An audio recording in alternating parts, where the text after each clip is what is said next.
Okay, so let's talk about something pretty much all of us have done, booking a hotel online. You hop on a website, you find a place you like, compare a few prices, and then boom, you click book. Seems super simple, right? But what if I told you that behind that one simple click, there's this entire massive power structure that most of us never even think about? And that really brings us to the central question for today. When you make that booking, who's actually calling the shots? Who's setting the prices, making the rules?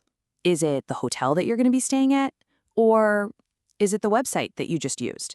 The answer? Well, it gets really, really interesting. To really get what's happening here, we have to look at these big digital players who've managed to build an entirely new form of market power. Yeah, you definitely know these names. We call them online travel agencies, or OTAs for short. And for us, they've become the front door to finding a place to stay. But they are so much more than just a simple search engine. This whole setup has a name, and in economics, we call it a digital oligopoly. Now, it sounds a little academic, I know, but the idea is actually pretty straightforward. It just means you've got a market where a tiny handful of really powerful online companies are running the show. See, they don't own the hotels, not at all. They own the access to the hotels, and that's a huge difference. So this leads to a pretty logical question, right? If this is such a profitable business to be in, why are there a ton of new booking sites trying to get a piece of the action? What is stopping new competitors from just jumping in? Well, the answer isn't a lack of money, and it's not a lack of technology. It's something way more powerful and way harder to build from scratch. It's all about something called the network effect. Let's really dig into how this works. It's this incredibly powerful, self-reinforcing loop. Think about it. Step 1, a platform gets the most hotels to list with them. Because they have the most options, what happens? Step 2, they attract the most travelers, like you and me.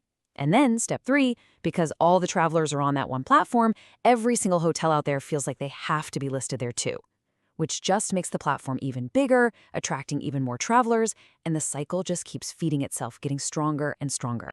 And what this does is it creates this massive competitive moat around their business. I mean, a startup could come in with billions of dollars in funding, but they can't just buy the network of hotels and users that these guys have spent years building.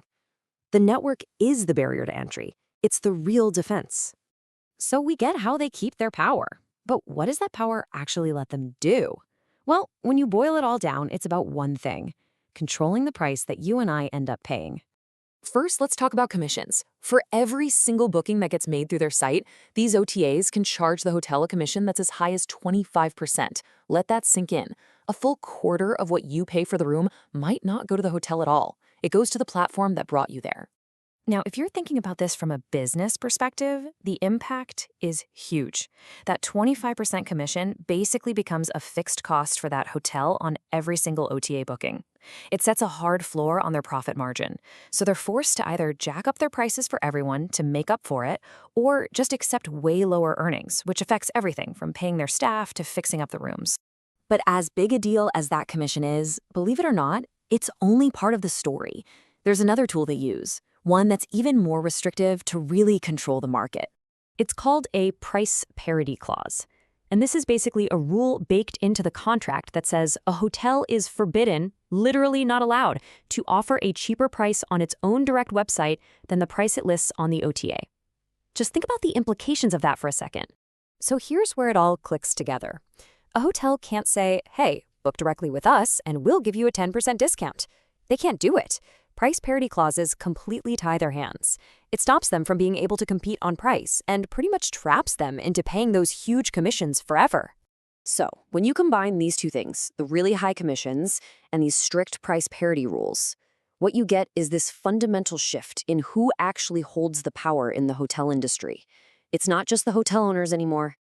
And that leads us to the main takeaway of this whole thing.